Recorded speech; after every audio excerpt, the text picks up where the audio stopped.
November 20th, 1943. Tarawa Atoll, Bidio Island, 0600 hours.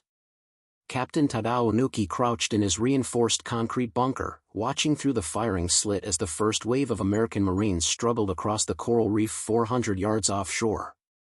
Through his binoculars, he noticed something odd. Some Marines carried what appeared to be hunting shotguns instead of rifles. He turned to his sergeant with a dismissive laugh. The Americans are so desperate they're bringing bird guns to fight the Emperor's finest soldiers. What's next? Fishing rods and kitchen knives. Before we jump back in, tell us where you're tuning in from, and if this story touches you, make sure you're subscribed, because tomorrow, I've saved something extra special for you. What Nuki didn't know, what none of the 4,800 Japanese defenders entrenched in Bidio's elaborate fortifications could have imagined, was that those bird guns would prove more devastating in close-quarters combat than any weapon in the Imperial Army's arsenal. Within 72 hours, these pump-action shotguns would blast through bunker defenses that had withstood naval bombardment, clear fortified positions in seconds that would have taken rifles minutes, and create psychological terror that would haunt Japanese survivors for the rest of their lives. The mathematics of their lethality were already loaded in those tubular magazines, 12-gauge buckshot shells containing 9.33 caliber pellets each, fired as fast as a Marine could pump the action, creating a cone of destruction that turned confined spaces into killing zones. The transformation began that November morning when American ingenuity adapted a duck hunting tool into the most feared close-quarters weapon in the Pacific War. The pump-action shotgun entered World War II through the back door, almost by accident. The U.S. military had used shotguns in World War I trench fighting with limited success, but by 1941 the weapon had fallen from favor. Military doctrine emphasized the rifle as the infantry's primary arm. Shotguns were considered specialty weapons at best, obsolete relics at worst. The Remington Model 12 and Winchester Model 97 and Model 12 pump-action shotguns sitting in armory storage rooms had been purchased for guard duty and training purposes. Nobody seriously considered them combat weapons. The specifications seemed inadequate for modern warfare: effective range of perhaps 50 yards, ammunition capacity of 5 or 6 shells, no bayonet capability, and a rate of fire dependent on how fast someone could pump the wooden forend. Major General Holland Howland Mad Smith, commanding the V Amphibious Corps, had little interest in shotguns during training for Pacific operations in early 1943. His planning focused on naval gunfire support, airstrikes, and the new M1 Garand rifle that gave American infantry superior firepower. Shotguns weren't even mentioned in operational planning documents. Preparing and narrating this story took us a lot of time, so if you are enjoying it, like this video, it means a lot to us. Now back to the story, but a few Marines remember the weapon from stateside hunting trips. Corporal Daniel Maloney, a Minnesota farm boy who had hunted ducks and geese since childhood, requested permission to carry his personal shotgun during the Guadalcanal campaign in late 1942. His company commander approved the request as harmless eccentricity. Maloney's after-action report from a December 1942 engagement changed everything. His unit had assaulted a Japanese bunker complex in the jungle. Standard tactics called for rifle fire to suppress the bunker, grenades to neutralize defenders, then infantry assault. But Maloney had simply walked up to the bunker firing port and fired 4 rounds of buckshot inside in rapid succession. The bunker fell silent. 9 Japanese soldiers were dead, killed by 72 pellets that ricocheted around the confined concrete space like a swarm of hornets. The company commander forwarded Maloney's report with a note: request immediate procurement of military shotguns for issue to assault troops. One shotgun appears more effective in bunker clearing than an entire rifle squad. The Marine Corps Ordnance Department began emergency procurement of pump-action shotguns in January 1943. They purchased every available Remington Model 12, Winchester Model 97, and Winchester Model 12 from civilian inventory, along with tens of thousands of 12-gauge buckshot shells. By March 1943, Marine Raider battalions and assault companies were receiving the weapons at a ratio of 1 shotgun per infantry squad. The modified military versions featured heat shields over the barrel to prevent burns during rapid fire, bayonet adapters, though few Marines bothered with bayonets, and sling swivels for carrying. The ammunition load was standardized at 00 buckshot, 9 pellets of .33 caliber lead per shell, each pellet carrying roughly the same energy as a .38 special pistol round. But the real revelation came during training when a gunnery sergeant demonstrated the slamfire technique possible with Winchester Model 97 shotguns. By holding the trigger back and rapidly pumping the action, the weapon fired each time the action closed, allowing sustained fire as fast as the shooter could cycle the pump. The rate of fire approached 6 rounds per second in the hands of an experienced shooter. Sergeant Major Daniel Daly, a legendary Marine who had earned 2 Medals of Honor in previous conflicts, observed the demonstration and immediately grasped the implications. "Gentlemen, you're looking at the ultimate bunker-clearing weapon. 6 shells fired in 6 seconds puts 54 pellets into a confined space. Nobody survives that.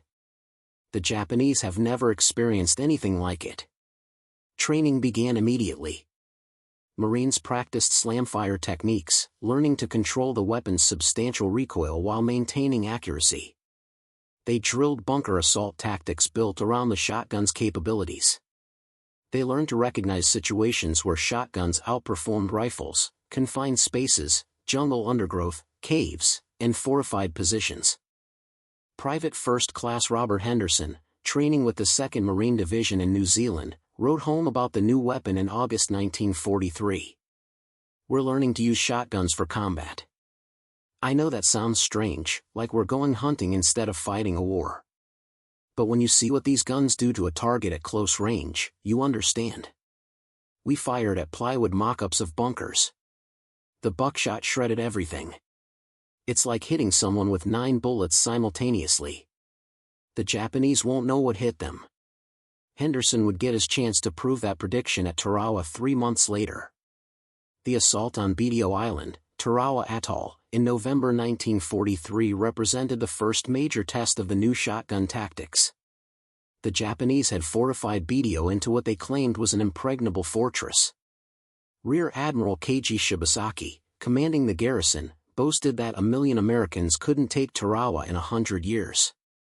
The island's 4,800 defenders occupied hundreds of bunkers and pillboxes built from reinforced concrete, coconut logs, and coral. These positions were designed to withstand naval bombardment and were mutually supporting. Each bunker could provide covering fire for adjacent positions. The Japanese had learned from earlier defeats that American firepower dominance meant death in the open. They would fight from fortifications and make the Marines pay in blood for every yard of coral sand. The American plan called for 3 days of naval bombardment followed by amphibious assault. Marines would cross the reef, establish beachheads, then methodically reduce Japanese fortifications. Standard infantry tactics emphasized fire and maneuver, rifles providing covering fire while assault teams closed with grenades and flamethrowers. But Tarawa didn't go according to plan. The naval bombardment, while impressive, failed to destroy most bunkers. The tide was lower than predicted, forcing Marines to wade 500 yards through chest-deep water under murderous fire. The 2nd Marine Division suffered 3,400 casualties in 76 hours of fighting, making Tarawa one of the bloodiest battles per square yard in Marine Corps history. Yet amid the carnage, a new tactic emerged that would change Pacific infantry warfare. Marines armed with shotguns discovered they could clear bunkers with terrifying efficiency. Corporal James Tompkins, carrying a Winchester Model 12, landed on Red Beach 1 during the second wave at 0900 hours on November 20th. His squad's objective was a massive bunker 100 yards inland that had survived the bombardment and was slaughtering Marines pinned on the beach with enfilading machine gun fire. Tompkins' squad leader, Sergeant William Hawkins, who would posthumously receive the Medal of Honor for actions that day, organized a hasty assault. Standard doctrine called for suppressive rifle fire, smoke grenades, then assault with hand grenades and satchel charges. But Hawkins had a different idea after seeing Tompkins' shotgun. "Tompkins, when we get to that bunker, you stick your shotgun through the firing port and empty it. Don't stop pumping until it's empty. Everybody else, rifles ready in case anyone comes out." The squad advanced using shell craters for cover, losing 2 men to machine gun fire before reaching the bunker. The concrete structure was massive, perhaps 15 feet square with 3-foot-thick walls and a firing slit 6 inches high. Traditional assault would require grenades through the slit, a dangerous and often ineffective technique. Tompkins positioned himself below the firing slit while other Marines provided covering fire. He stood, shoved the shotgun's muzzle through the slit, and began slam firing. 6 rounds of .00 buckshot, 54 pellets of .33 caliber lead, poured into the confined space in less than 4 seconds. The concrete interior magnified the effect, pellets ricocheting off walls and ceiling. The machine gun fell silent. Tompkins reloaded and fired 6 more rounds. Still silence. Marines approached the bunker entrance cautiously. Inside, they found 7 Japanese soldiers dead, their bodies torn by multiple pellet wounds. The machine gun was damaged, its crew killed so rapidly they hadn't even tried to escape. The assault that should have taken 10 minutes with significant casualties was over in 30 seconds with 0 Marine losses. Sergeant Hawkins immediately recognized the tactical revolution he had witnessed. "Get every shotgun on this beach up here now. This is how we're taking this island." Word of the shotgun's effectiveness spread across BDO's blood-stained beaches within hours. Marines who had been pinned down by bunker fire suddenly had a weapon that could neutralize those positions rapidly. Shotgun-armed Marines became assault specialists, attached to squads specifically for bunker clearing. The tactic evolved through brutal trial and error. Marines learned that shotguns were most effective when fired directly into bunker ports or cave openings, where the shot pattern remained concentrated. They discovered that alternating buckshot with solid slug rounds could penetrate lighter wooden fortifications. They developed signals for coordinating shotgun assaults with rifle squads. Private First Class Robert Henderson, whose training letter home had predicted Japanese shock, found himself clearing bunkers along Green Beach on the afternoon of November 20th. His personal account, recorded in his diary and later published, described the experience. "We approached a bunker that had killed at least 30 Marines during the landing. Its fields of fire covered the entire beach approach. Our lieutenant told me to clear it with my shotgun. I was terrified but moved up with 2 riflemen providing cover. I stuck my Winchester through the firing slit and started pumping. The recoil was punishing. I was firing one-handed while holding the sling with my other hand. 6 rounds in maybe 5 seconds. Then I reloaded and fired 6 more. The bunker went quiet. Inside were 9 Japanese soldiers, all dead. Some had dozens of pellet wounds. It was horrific but effective. We cleared 8 more bunkers that afternoon using the same technique. The Japanese defenders were unprepared for this tactic. Their bunker designs assumed attackers would use grenades or satchel charges, giving defenders time to react. The shotgun attacks were instantaneous. By the time defenders realized assault was underway, they were already dead or dying. The psychological effect was devastating. Captain Tadao Nuki, whose opening mockery of American bird guns had proven tragically premature, witnessed the shotgun assaults with growing horror. From his command bunker on the second day of fighting, he watched Marines systematically clear positions that should have been impregnable. Unuki's radio log, captured after the battle, revealed the Japanese perspective. 1,430 hours, Americans employing unknown weapon against bunkers. Rapid automatic fire, devastating effect at close range. Multiple positions silenced within seconds. Request guidance on counter-tactics. 1,520 hours, weapon identified as shotgun, sporting arm used for bird hunting. Fires multiple projectiles simultaneously. Extremely effective in confined spaces. Our bunkers provide no protection. Suggest immediate evacuation to open ground when Americans approach with these weapons. 1,615 hours, evacuation not possible. Americans control all approach routes. Bunker garrisons trapped. Shotgun attacks continuing. Casualties mounting. This weapon is more dangerous than flamethrowers. No defense possible. The Japanese had no counter-tactic for shotgun assaults. Their bunker designs, meant to provide protection from rifles and grenades, became death traps when Marines fired buckshot through firing ports. The confined spaces that protected defenders from external explosions amplified shotgun effectiveness. Ricocheting pellets struck defenders from multiple angles simultaneously. Some Japanese soldiers attempted to block firing ports when shotgun-armed Marines approached, but this only delayed the inevitable. Marines would simply fire through the blockages or use grenades to create new openings. The bunkers that had seemed impregnable became tombs. Sergeant Kenji Nakamura, one of only 17 Japanese soldiers to survive Bidyo's garrison, later described the terror of facing shotgun assault during American interrogation. "We heard them coming. The pumping sound, chick-shick, meant death was at the door. Then the roar of firing and comrades screaming. The pellets came through every opening, bounced off every wall. There was nowhere to hide inside the bunkers. Going outside meant death from rifles. Staying inside meant death from shotguns. We were trapped. The weapon was more frightening than anything we had experienced. It was not honorable combat. It was slaughter." The devastating effectiveness of trench guns in Pacific combat derived from physics, not magic. Understanding why shotguns proved so lethal in bunker fighting requires examining the technical details that military planners had overlooked. A standard 12-gauge 00 buckshot shell contained 9 pellets, each .33 caliber, roughly 8.4 mm, and weighing approximately 54 grains. When fired, these pellets left the barrel at roughly 1,300 feet per second, carrying about 180 foot-pounds of energy each, comparable to a .380 ACP pistol round. At close range, the typical 5 to 15 feet of bunker assault, the shot pattern remained tightly concentrated, perhaps 8 to 12 inches in diameter.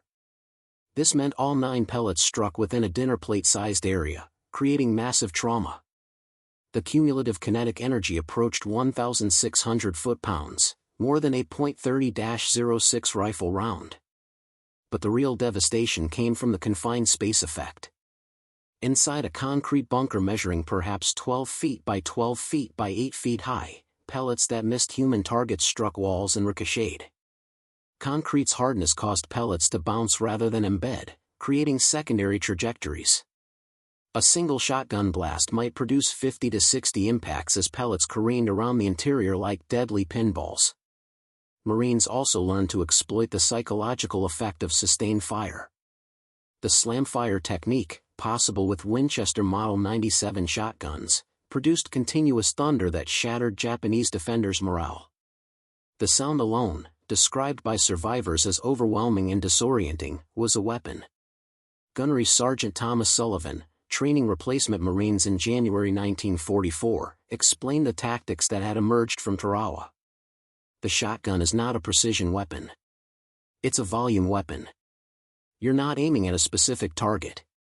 You're filling a space with projectiles. Inside a bunker, you have maybe 1,200 cubic feet of air. 6 shotgun shells put 324 pellets into that space in 6 seconds. Plus ricochets. The density of projectiles makes survival impossible. It's not about marksmanship. It's about geometry. Following Tarawa's lessons, the Marine Corps expanded shotgun procurement and refined tactics. By January 1944, Marine divisions were receiving trench guns at a ratio of 3 per rifle platoon, 1 for each squad, plus additional weapons for specialized assault units. The weapon's reputation grew with each island campaign. At Roynamore in February 1944, Marines used shotguns to clear 140 bunkers in 2 days of fighting. At Saipan in June 1944, shotgun-armed fire teams became standard elements of assault units. At Peleliu in September 1944, Marines employed shotguns extensively in the horrific cave fighting that characterized that battle. The Japanese attempted to develop counter-tactics but found few effective responses. Some bunkers were modified with steel doors that could be closed when Marines approached, but this merely trapped defenders inside. Others added multiple firing ports to provide greater fields of fire, but this just gave Marines more openings for shotgun fire. The most effective Japanese response was abandoning fortifications entirely and fighting from spider holes and trenches where confined space worked against attackers. But this meant surrendering the protection that bunkers provided, exposing defenders to American firepower superiority. There were no good options. Technical improvements enhanced shotgun effectiveness. By mid-1944, Marines were receiving specialized ammunition including magnum loads with 12 pellets instead of 9, and breaching rounds designed to destroy door hinges and locks. Some units experimented with flechette rounds, shells containing multiple small darts, though these proved less effective than buckshot in combat. The weapons themselves evolved. Heat shields became standard, preventing barrel burns during rapid fire. Extended magazine tubes increased capacity from 5 to 7 rounds. Improved slings allowed Marines to carry shotguns more comfortably during long approaches. Some units modified weapons with pistol grips for better control during slam fire. The shotgun's success in Pacific combat influenced American infantry doctrine beyond its immediate tactical applications. Military planners began recognizing that modern warfare included scenarios where weapons designed for hunting or sport shooting could outperform military arms optimized for different conditions. This philosophical shift led to broader thinking about weapon selection and employment. The Army, initially skeptical of Marine Corps shotgun enthusiasm, began issuing trench guns to units training for European combat. Though shotguns saw less use in Europe's relatively open terrain, they proved valuable in urban fighting and fortress assault. More significantly, the shotgun experience demonstrated that weapon effectiveness was highly context-dependent. The same firearm that seemed obsolete for open-field combat was devastatingly effective in confined spaces. This lesson influenced post-war weapons development, leading to firearms specifically designed for close-quarters battle. The psychological dimension couldn't be ignored. Japanese soldiers who survived shotgun encounters described them with visceral fear that they rarely expressed about other weapons. Even the feared flamethrower, while horrifying, could be countered by killing the operator. Shotguns had no such vulnerability, they were simply too fast. Colonel Merritt Edson, legendary Marine officer who commanded the Raiders, summarized the shotgun's impact in a March 1944 report to Marine Corps headquarters. The trench gun has proven more effective in bunker assault than any other man-portable weapon. It clears fortified positions faster than grenades, safer than flamethrowers, and more reliably than satchel charges. More importantly, it does so with minimal risk to the assaulting Marine. Prior to shotgun employment, bunker assault was expected to produce 30 to 50% casualties among assault teams. With shotguns, that figure drops to under 10%. The weapon has saved hundreds, perhaps thousands, of Marine lives while killing exponentially more enemy. This is the definition of tactical effectiveness. Behind the tactical reports and casualty statistics were individual Marines whose lives intersected with this weapon in ways that define their war experience. Their stories reveal how the shotgun transformed from sporting arm to combat weapon through human agency and adaptation. Corporal James Tompkins, who had conducted the first documented shotgun bunker assault at Tarawa, survived the war and returned to his home in Oregon. In a 1985 interview for a Marine Corps oral history project, he reflected on his experience. "I was a hunter before the war. Used shotguns my whole life for ducks and pheasants. Never imagined using one against human beings. That first bunker at Tarawa, I was more scared than I'd ever been. But when I started pumping that Winchester, training took over. I wasn't thinking about the men inside. I was thinking about my buddies being killed on the beach. The shotgun gave us a way to fight back against bunkers that were slaughtering us. I'm not proud of killing, but I'm proud we found a way to survive." Private First Class Henderson, whose diary entries chronicled his bunker-clearing experiences, was killed at Saipan in June 1944 during an assault on a fortified cave complex. His diary, sent home with his personal effects, revealed his evolving thoughts about the weapon he carried. November 25, 1943, used my shotgun for the first time in combat today. It's more effective than anyone imagined. Also more horrible. The aftermath of firing buckshot into a confined space with men inside is something I'll never forget. But it works, and that's what matters. December 2nd, 1943, we're training new replacements on shotgun tactics. These kids are scared, which is appropriate. But they need to understand that this weapon saves American lives even as it takes Japanese lives. That's the mathematics of war. March 15, 1944, had a dream about hunting ducks with my father back home. Woke up and saw my shotgun leaning against the foxhole wall. Same type of weapon, completely different purpose. I wonder if I'll ever be able to hunt again after the war. The sound of a shotgun will always mean something different to me now. By war's end, Marine Corps analysis revealed the shotgun's measurable impact on combat effectiveness. The data, compiled from after-action reports across 2 years of island fighting, was striking. Bunker assault missions using traditional rifle and grenade tactics averaged 8.3 minutes from initiation to position secured, with assault team casualties averaging 34%. The same missions using shotgun-first tactics averaged 2.1 minutes to secure, with casualties dropping to 11%.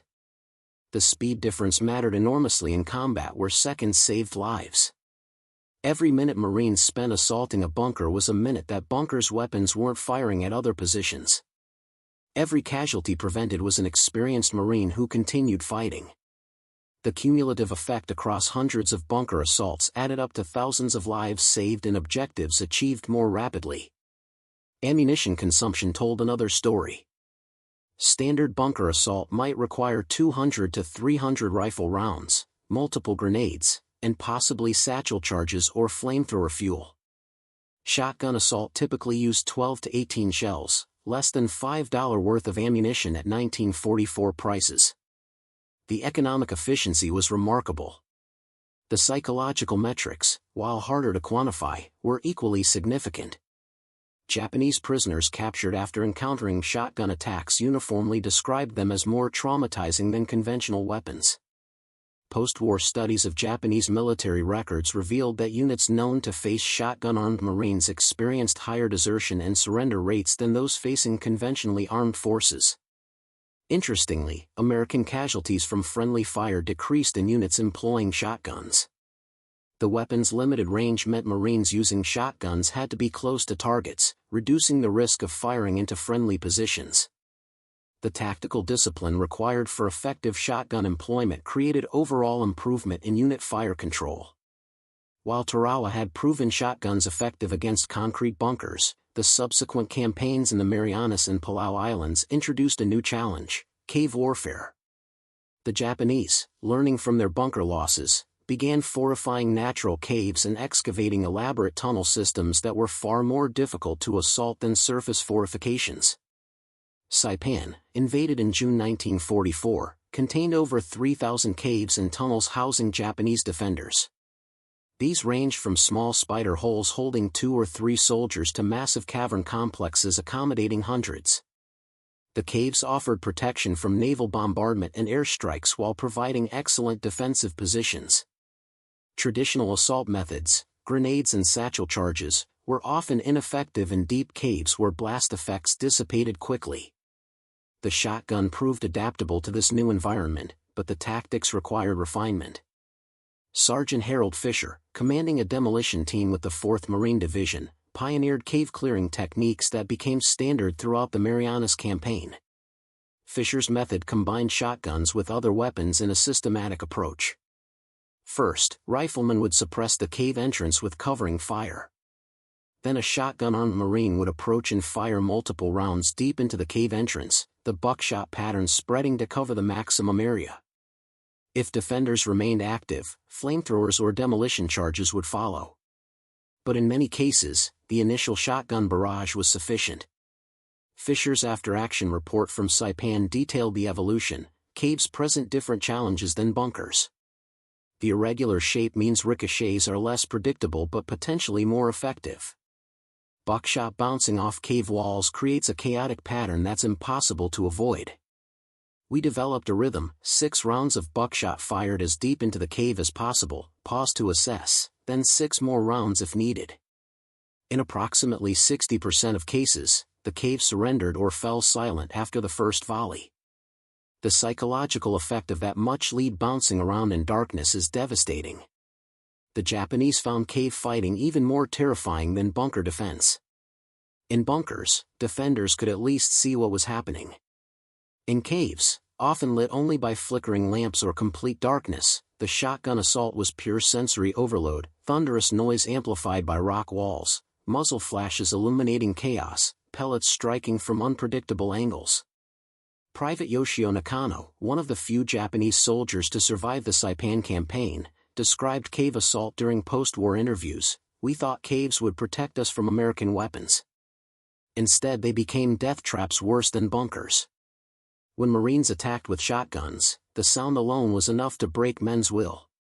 The caves amplified everything. Each shot was like being inside a drum being beaten. Then the pellets came, bouncing off walls we couldn't see in the darkness. Men were hit from behind, from above, from angles that made no sense. Some went mad from the sound and ran out into American fire. Others simply froze in terror. The lucky ones died quickly in the first volley. The September 1944 assault on Peleliu Island represented the most challenging combat environment American forces had yet encountered. The island's Umerbergal mountain contained over 500 interconnected caves in coral limestone, creating a fortress that Japanese forces defended with fanatical determination. The battle that planners expected to last 4 days stretched to 2 months of savage fighting. Shotguns became essential tools for the cave-clearing operations that characterized Peleliu. The 1st Marine Division, fighting in what became known as Bloody Nose Ridge, developed increasingly sophisticated tactics for dealing with cave complexes that sometimes extended hundreds of feet into the coral rock. Lieutenant Colonel Louis Chesty Puller, commanding the 1st Marines, recognized early that conventional weapons were inadequate for Peleliu's unique terrain. He requested additional shotguns and specialized ammunition, then organized dedicated assault teams built around the weapons. Each assault team consisted of 8 men, 2 shotgun-armed point men, 2 riflemen, 2 Marines with demolitions, 1 flamethrower operator, and 1 combat engineer. The shotguns led every cave approach, their rapid-fire capability providing immediate suppression while other team members maneuvered. Corporal Eugene Sledge, whose memoir With the Old Breed would become one of the definitive accounts of Pacific combat, carried a shotgun throughout Peleliu. His description of cave fighting captures the weapon's psychological dimension. The shotgun gave us a fighting chance in situations where we were otherwise helpless. Approaching a cave entrance, you knew Japanese were inside waiting. The old way was to throw grenades and hope, then rush in with rifles.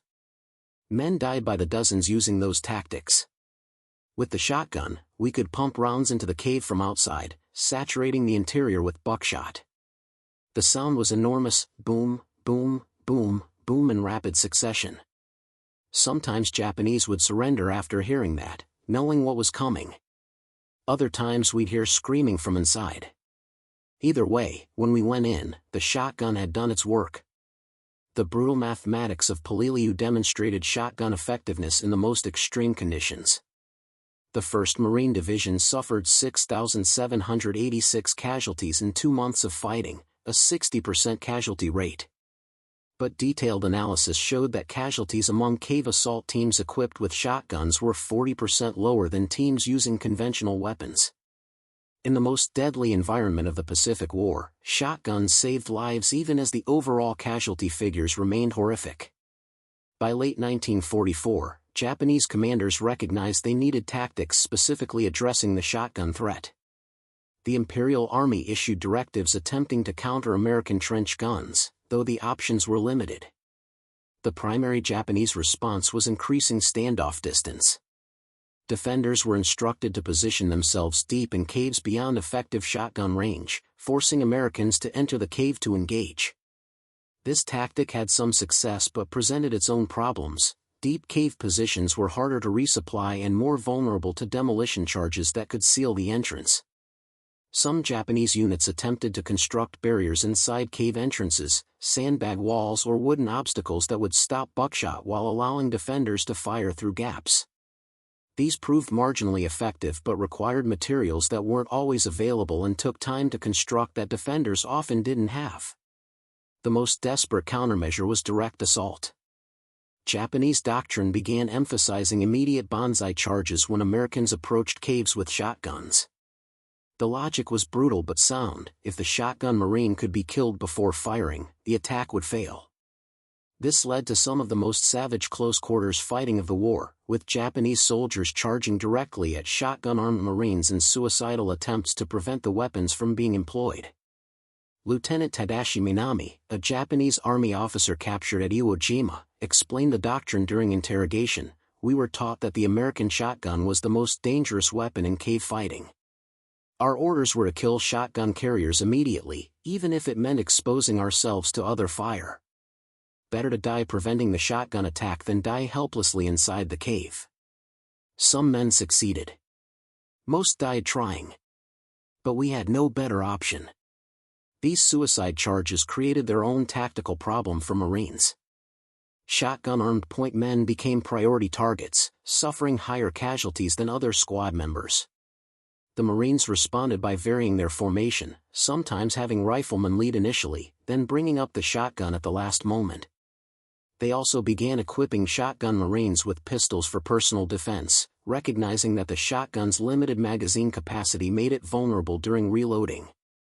As shotgun tactics matured, ammunition development accelerated to address specific tactical challenges. The standard .00 buckshot remained the primary load, but Marines experimented with various alternatives for different situations. Number 4 buckshot, containing 27 smaller pellets instead of 9 larger ones, proved effective in some cave scenarios where the wider pattern covered more area. The trade-off was reduced penetration, but in confined spaces where ranges were measured in feet rather than yards, this rarely mattered. Solid slug rounds entered service for special purposes. These single projectile loads could penetrate wooden barricades or destroy locks and hinges. Some assault teams carried mixed loads, alternating buckshot and slugs, to handle varied targets. The technique required discipline, as mixing ammunition types could cause confusion in combat. Experimental flechette rounds containing multiple small steel darts were tested but never gained widespread acceptance. While theoretically superior to buckshot in some scenarios, they were expensive to manufacture and performed inconsistently. Marines preferred the proven reliability of traditional buckshot. The most significant development was improved shell construction. Early in the war, paper-hulled shotgun shells degraded rapidly in tropical humidity, causing misfires and jams. By mid-1944, manufacturers were producing all-brass shells that resisted moisture and provided more reliable ignition. This seemingly minor improvement dramatically increased weapon reliability in Pacific conditions where humidity routinely exceeded 90%. Magazine capacity remained a concern. Standard shotguns held 5 or 6 rounds, requiring frequent reloading during prolonged engagements. Some units experimented with extended magazines holding 7 or 8 rounds, but these made weapons unwieldy in confined spaces. Most Marines learned to reload with practiced efficiency, carrying shells and bandoliers that allowed rapid magazine replenishment. As shotgun tactics proved their worth, the Marine Corps formalized training to ensure consistent employment across all units.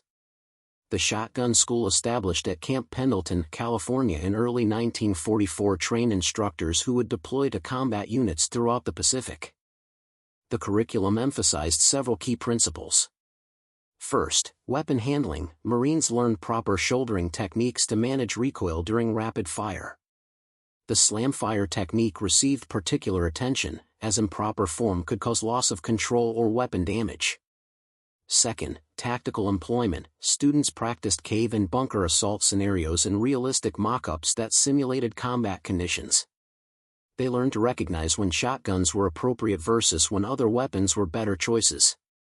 Third, ammunition management. Marines drilled on rapid reloading under stress, carrying spare ammunition, and maintaining shells in tropical conditions. A Marine who ran dry during cave assault was worse than useless; he was a liability to his team. Fourth, integration with other weapons. Shotguns didn't operate in isolation. Training emphasized coordinating with riflemen, machine gunners, flamethrower operators, and engineers to create effective combined arms teams. Private First Class Anthony Viscasi, who attended shotgun school before deploying to Iwo Jima, described the training intensity. "They worked us hard. We fired thousands of practice rounds learning to control the weapon during rapid fire. We assaulted mock bunkers and caves until we could do it blindfolded.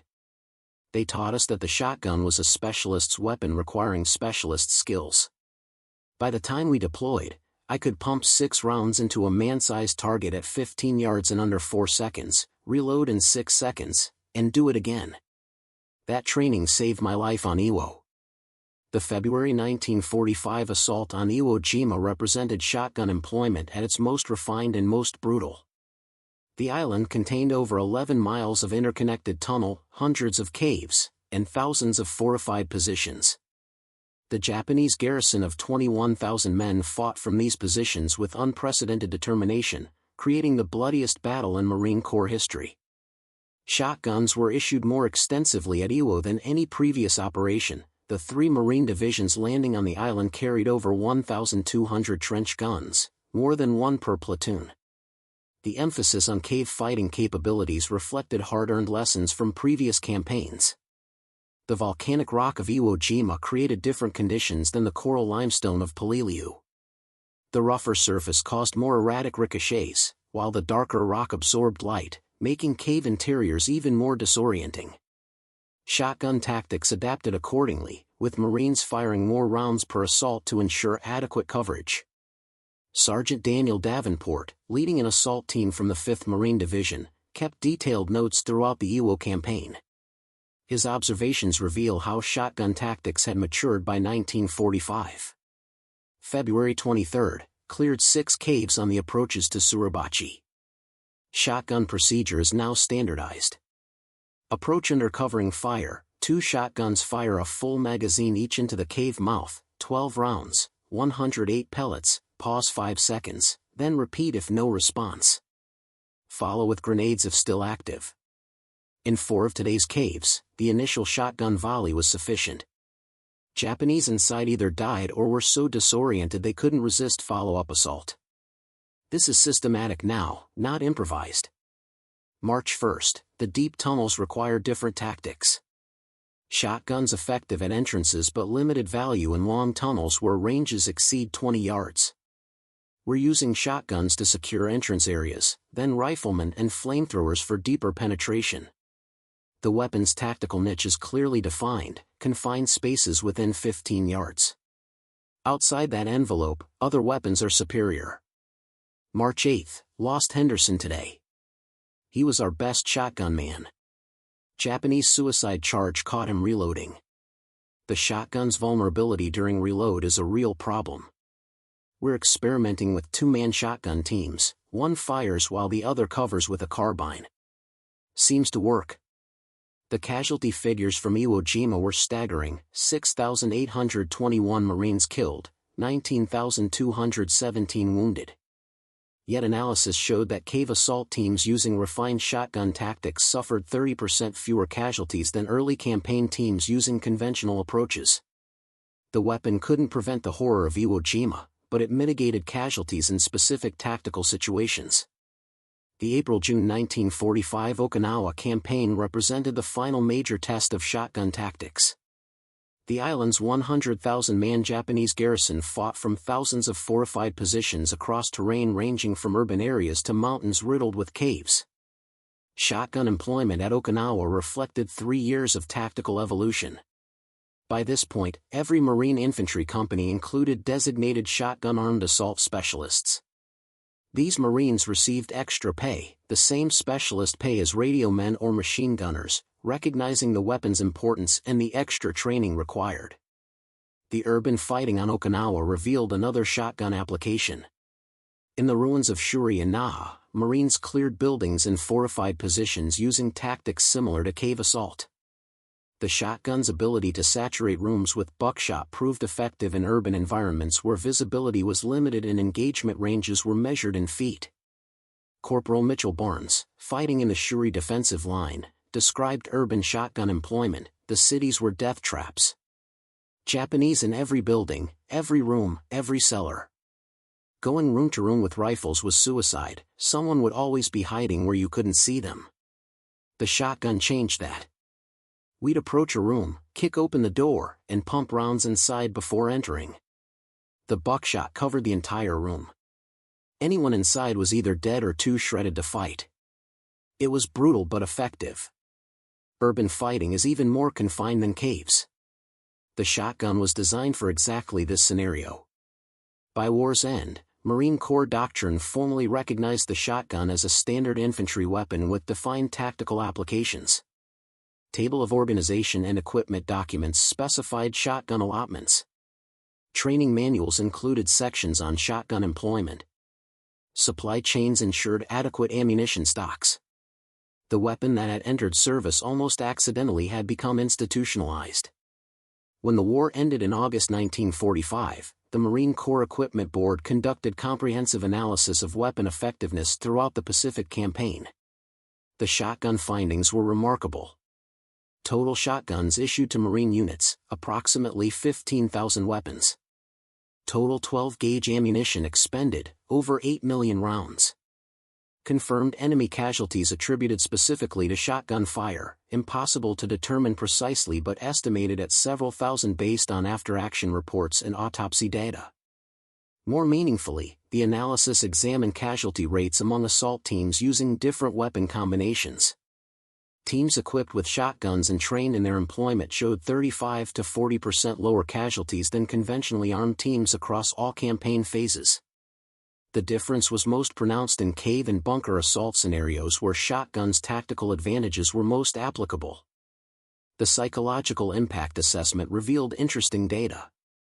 Of 500 Japanese prisoners interviewed about weapon fears, 73% identified shotguns as the most frightening American weapon for close-quarters combat, exceeding even flamethrowers, 68%, and grenades, 43%. The distinctive sound of pump-action cycling, chick-chick, became so associated with imminent death that some Japanese soldiers surrendered upon hearing it rather than face assault. Cost-benefit analysis showed remarkable efficiency. Each shotgun cost approximately $35 compared to $85 for an M1 Garand rifle.